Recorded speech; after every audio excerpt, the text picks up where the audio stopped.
Joining me today is Robert Barney, the founder and managing director of FloQuote, a platform that helps contractors to more easily provide customers with estimates. Robert has an experienced background in running businesses which service the home and service industry, ranging from property management services to software companies. It's great to be joined by Robert. Hello, Robert.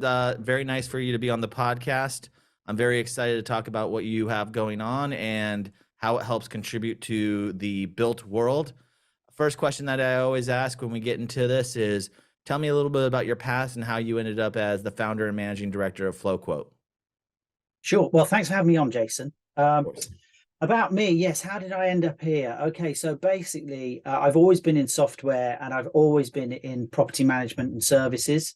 So it's a little strange combination of the two. 20 years ago or so, I started off a small property maintenance company that got quite big. We had sort of 100 contractors going around London, repairing, plumbing, landscaping, all sorts of things, sort of all under one roof. And at the time, that would have been 2006 or something, 2008, I think.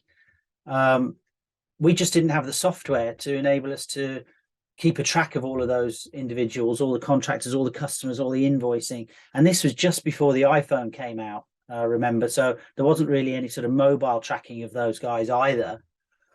And there wasn't really any decent software. So as I had a software background, and at the time my brother was working with me, and he did as well. He worked at British Telecom. So he did some coding and stuff for their scheduling things there. He said, look, I think I can build something. And I said, how much is this going to cost? And anyway, we started, and it worked out really well. I mean, the software actually was much more exciting than the property maintenance part of it.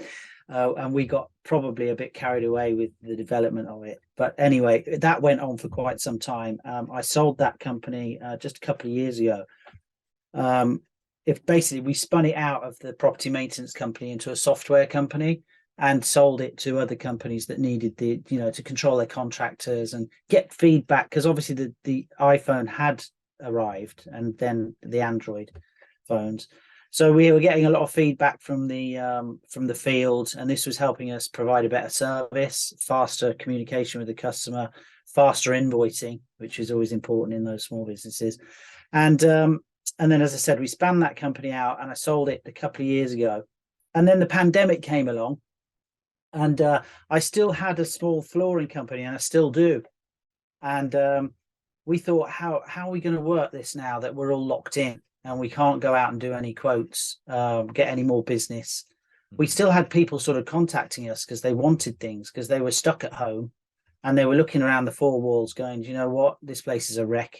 We need to go and get some we need to go and get a new sofa, some new carpets, let's paint. Everyone did a lot of DIY and stuff and internal things during the COVID and the pandemic.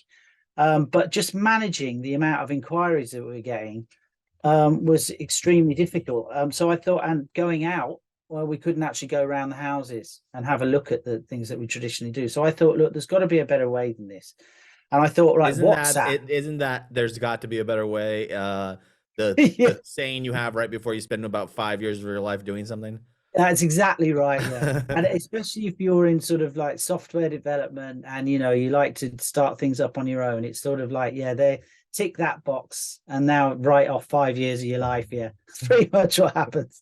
And I thought I'd kind of done with software and, developing products and all of those sort of things. But I thought, look, this has got to be, especially just for the flooring company to start with. I thought, look, let's think about messaging and how easy it is to get images and video across in this day and age, because everyone's got this powerful tool in their pocket, and just tell us what they want. So we put our WhatsApp number up on the site, and we were surprised about how many people just fired off WhatsApp messages saying, I want this, I want that, I'm changing this floor, I want to change this, the wife's on at me about this, I've got to get it done, and then that became a problem in itself, because managing that sort of WhatsApp wasn't designed for managing multiple messages from potential customers and images and cataloging them. So I thought there's got to be a better way. There you go again. And so I thought of an idea. I thought, look, if we could take all of this information, if we could, put it into like a CRM, make it easy for me to do estimates, because I still build some of the estimates with the other guys, and then send it back to the customer. I'd never have to visit them at all. Right. And then that was great. We started building it anyway, and then we applied actually for a grant from the government.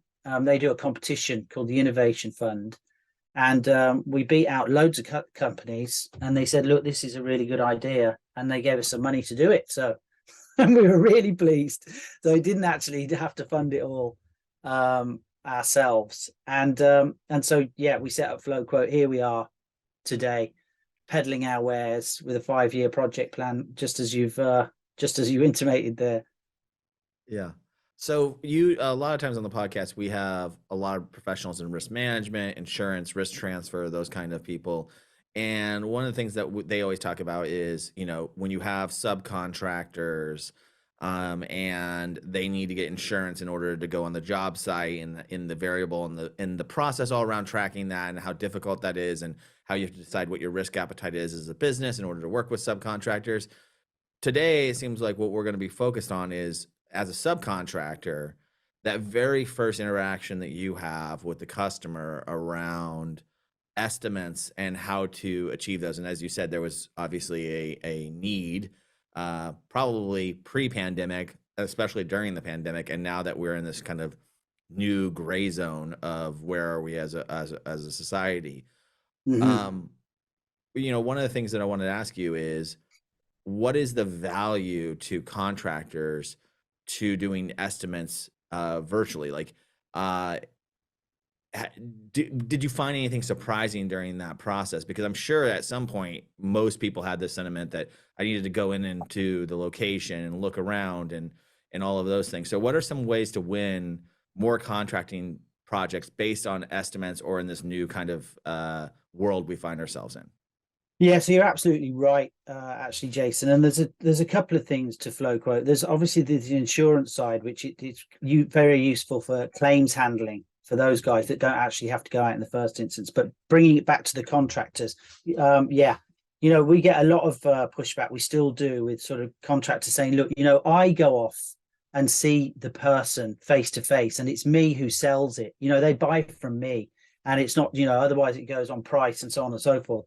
And so we were surprised when we actually started to implement it for ourselves about how badly we were qualifying our potential customers in the first instance. So we were driving all around town for people that really had never had any intention of buying anything from us, or, they were getting 4 or 5 quotes in, and then you're competing on price primarily. Yes. So what we found was that when you ask them for these details in the first instance, you never really do. Most people don't qualify enough, but getting those images back and those videos shows, firstly, their commitment to the project. They won't do it if they won't send all that sort of information unless they're interested. Yes. And secondly, you can actually see whether you can do the job anyway. Sometimes you're like, do you know what? That is what we call a dog of a job. I don't want to go anywhere near that. And now save myself a journey from going all over town to have a look at it and going, no chance. And, thirdly, you basically saying, look, I'm giving you a rough estimate here. If this is within your budget, I'm happy to come out. I'm not saying I won't. What I'm saying is I'm not coming out unless it's pretty much qualified and nailed on. So from the statistics, we used to go out 5 times and we'd win 1 quote. Now, that's because in our flooring particular company, we're pretty expensive, but the standard is about 1 in 3 in the industry. Right. You go out for 3 quotes, you win 1. Yeah. And after we put FloQuote in, because obviously we're interested in the stats anyway for our flooring business, but obviously for the software, it's now 3 out of every 4. So, that's 75% because we've pre-qualified them. We know they've got the budget. And so it's saving us an enormous amount of money. And for this replicates for all other contractors. So they're going to save on petrol, or you guys call it gas, fuel. Yeah. I don't want anyone to be confused. We're talking about gas. They save on gas. Yeah, they save on gas. Yeah. But mostly they save time, and they have more time to spend, especially at the smaller end of the scale, with the customers. I think one of the key things that you were saying that I want to just go back to, because I've been at a few events recently, because events are kind of back in full swing, And I was talking to people about this quoting process and how expensive everything is, because when you don't have, a more, I would call it, a more digital first approach to it, you will not win it. 1 out of 4. I heard this directly 2 weeks ago at a conference, and that causes the business to have higher prices because they have to have all this wasted time and energy so when someone does buy, they have to have higher prices. They have to have more staff to cover those. All of these reasons are evident in every conversation I have. And that pre-qual process is becoming incredibly important, especially as people want to go back to, I want to get this work done quickly if I want to engage. But you're also asking, when I always use this in the sales process, I talk to my team about equity exchange, right? Asking them to upload these images. As you mentioned, it shows a real commitment to the project to get it done and that they're serious about doing it, which is a good equity exchange between your company using something like FloQuotes and, the outside buyer. Yeah. Yeah, that makes a lot of sense to me. So that pre-qual process, this can really revolutionize, essentially. Well, absolutely, yeah. And then all through the entire process, actually, we actually manage it pretty much through the messaging platforms. So, you got WhatsApp, iMessage, Facebook Messenger, all of those things come in. Now, I haven't got time to check every single platform. So it's easy that it all comes into one for a start. And secondly, I'm knocking on. I can't remember anything that happened yesterday, let alone like 2 weeks ago. So as soon as a customer puts some information across, and then they tend to sort of go into the witness protection program for 3 or 4 weeks, and you never hear from them. And then they pop up again and go, "Do you know that? You know what I was talking about, don't you?" You're like, "Yeah, kind of. 60 conversations ago." But it's all there with the messages, the images, the estimate I might have sent, so I can jump in straight away. So it also gives you a better ability to drive customer service through the means at which they access. These tactics have been used in different industries for some time now. Why do you think things like contracting, subcontracting, these other kinds of industries, why do you think, what was the push? Was it COVID? What was the push in order to take tooling like this very seriously? I mean, service technology has been big for the last 7 to 10 years, right? But it still hasn't gone down to, the flooring shop down the street necessarily. Yeah. Okay. So you've highlighted another excellent point, Jason. So contracting and sort of building maintenance, construction. I mean, generally speaking, unless you're at the sort of the high end of it where you're making office blocks, is pretty much the hardest industry to sell any technology into whatsoever, unless they can hold it in their hand and it's a drill. Those guys, they're pretty much still at the stage where they write things on the back of a fag packet, as we call it, cigarette packet, and say, look, it's going to be $400, and if you want it, I'll come back in a couple of weeks. They traditionally haven't seen the merits of software and technology in improving businesses. And a lot of the time, without disparaging the guys, they're not really business people. They're sort of tradespeople who are very good at what they do, which is landscaping. Their talent is what generates the business. Exactly, right? yeah. And they never actually sit down and go, do you know how much are these quotes actually costing me? When I work out how much I'm billing, if I'm billing, $100 an hour and it's taking me 2 hours to go and do the quote, that's $200 I've lost, plus all of the fuel and insurance and wear and tear. So these things are costing $250, but they never actually think about it in those terms. So that's what makes it quite difficult for them to see how much they could get out of some software like this or any other software that's out there at the minute. So the ratio, the rates of those guys actually using field service software anyway are still pretty low, even though there's some incredible software out there. So that's one thing. I think the thing that might be driving it now, though, is actually the customers. When you think about it from yourself, you're like, do you know what? I don't actually want to get 3 or 5 contractors to come over and have a look at this. Firstly, I'm not sure that like 2 out of 5 of them will turn up. How often have you rung up someone and said, can you come around and give me a quote for this? And then they've gone into the witness protection program. You've never heard from them again. And you're there at 5:30 in the evening going, is this guy going to turn up or not? So that's one thing. Secondly, everyone, especially the new generations, not necessarily people of my age, they love messaging. They don't even want to talk to anyone anymore. They just want to go, look, I've seen it. That's what I want. Give it to me immediately, please. It's like, so they sit there on the sofa at 7 o'clock at night and they go, oh, do you know what? That looks great. I wonder if I can get that. And then they send off a WhatsApp or something or an iMessage, and they're not necessarily thinking of of that thing in the office hours. They know there's no one there between 9 and 5. Right. The next day they may well have forgotten about it. So I think a lot of the time, if you're not using messaging platforms now, you're probably missing an enormous amount of the market. They're just not contacting you because they don't, in the middle of the day, they don't have the time sometimes, and they don't have the ability to pick up the phone and start discussing, landscaping projects, plumbing projects, construction projects. They're meant to be working. Yeah, I think we talk a lot about technology and construction and all this on the show, but we're usually always talking about true B2B. You're building the office block. It's a very different thing. When you talk about B2C, communication methods, how you need to engage, how you need to seem like you have a bedside manner and remember everything that you were talked about 2 weeks ago, become critical to the buying experience, right? And I guess that all starts with how you enter into the arrangement with that person, right? And flows through the whole process. Absolutely, yeah.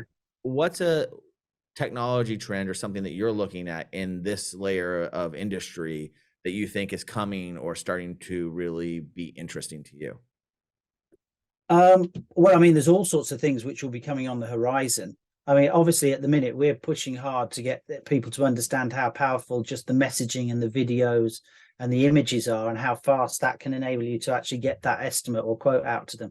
But when you think about the power of the handset and, how fast that's changing, I mean, it wasn't long ago, I think, that Apple was saying that they were going to put LiDAR in their new phones. Right.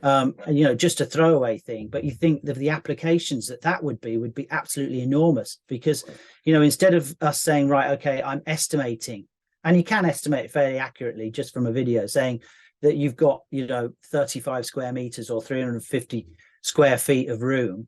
You just say, right, well, actually just stick your LiDAR on and send that information to me. And then I'm going to get a 3D rendering of that building and I'll never have to go.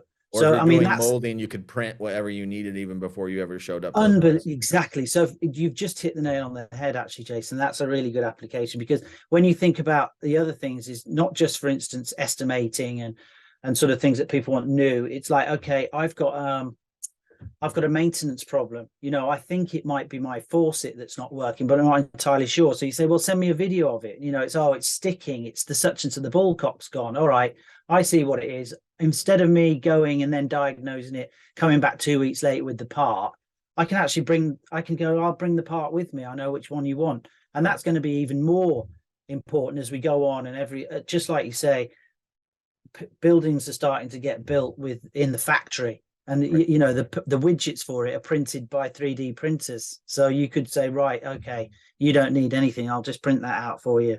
Or you print it out eventually and go and, put it in yourself. So, yeah, these applications are going to be, enormously powerful going forward. One question that we always ask at the end of the podcast, which we're coming up on, is for some advice, something that you've taken to heart in your career, that if there's somebody out there who's aiming to be where you're at, that you wish that you would have known sooner, or that was really helpful to you, what is that advice? Well, I'd say when I first started, I came from a sort of software background into property maintenance and construction. And there's lots of advice that floats around, but I think the most important advice I would say is your cash flow. As a small company, don't wait for your customers to pay before you start the next job. Mm-hmm. You can start to stretch yourself very quickly by just taking 2 or 3 jobs on and, go out of business, even though you've got a lot of sales coming in and you're working like a Trojan.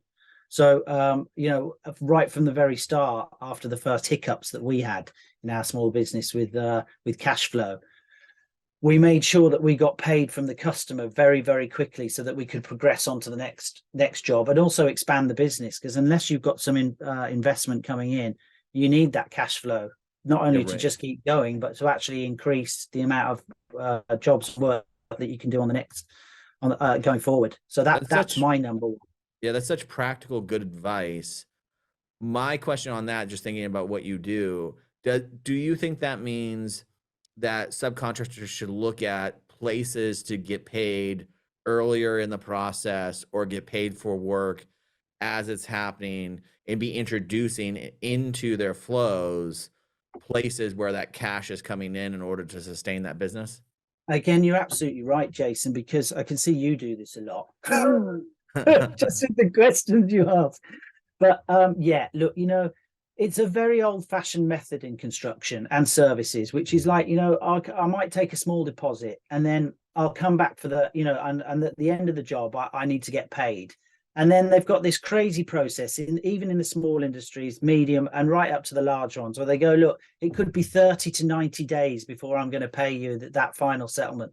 And that was probably appropriate in the 70s, Right. And it's been dragged on a legacy thing all the way through to here, where it's crazy because you can get a payment instantly, in seconds from a mobile phone to a handheld device to even on your computer. So this is just a hangover from the days of I want to preserve my cash flow at the cost of yours. Right. So I always advocate, especially in construction, when the job gets larger, you need to set out those milestones early and have the difficult conversations that the contractors never like to have, which is like, I've moved 3 light switches, which you wanted, which wasn't on the original quote. And, instead of saying, oh, I'll stick it on the bill at the end, it's like, look, hang on a minute, that's going to cost you $250. Mm-hmm. And now we need to have a payment plan of every week or every 2 weeks where you give me a certain amount of money so I can continue the job that I'm doing. And you have to have those difficult conversations regularly and, earnestly and early. Otherwise, at the end of it, you'd start that bun fight where you go, hang on, you can't charge me for this. And you didn't turn. And then it's like, oh, man, I'm out $25,000 and I've got an unhappy customer. I'm going to end up negotiating. 100%. And then 17. You get the bad reviews. You get all these things that downstream affect your ability to get new work as well. Absolutely. And you're sitting there scheming, going, they still owe me $1,000. That's over 90 days past due. Exactly. Yeah. Or and not to mention like the actual, as you said, like the bad reviews. It's the stress of it for the contractor. It's that it's coming up to the end, and I'm dreading asking for the money. Where really you should be going, I've got most of it now, and what a great job. I'm happy. Let's go off to the next one. Just make life easy for yourself. It's surprising in software how much like automatic reminders to the consumer, hey, you need to pay your bill, this is still outstanding, actually support this uncomfortable transition from, hey, I do the work, to I need to get the money from you, which is always uncomfortable in any industry. When you're like doing B2B work, it's a little bit more like people are more comfortable because it's not really their money. It's in a different kind of space to talk about it. But I think it's very interesting it's really good advice. Having run multiple businesses myself, not only in this industry, it is definitely an important thing to watch cash flow and to understand how to bring those milestones forward. So I think that's great advice. So thank you very much, Robert. You're welcome. Thank you for being on Brick by Brick. And where can people find you? All right. So you just go to our website, FloQuote, without the W, FloQuote. I think I spelled it right myself. .io. Go there and type it into Google, and it'll come up with our social media stuff and everything. So amazing. Thank you so much for your time, Robert, and I hope you have a good week. Thanks very much for having me. Have a great week. Thanks, Bye, Jason. my friend. Bye.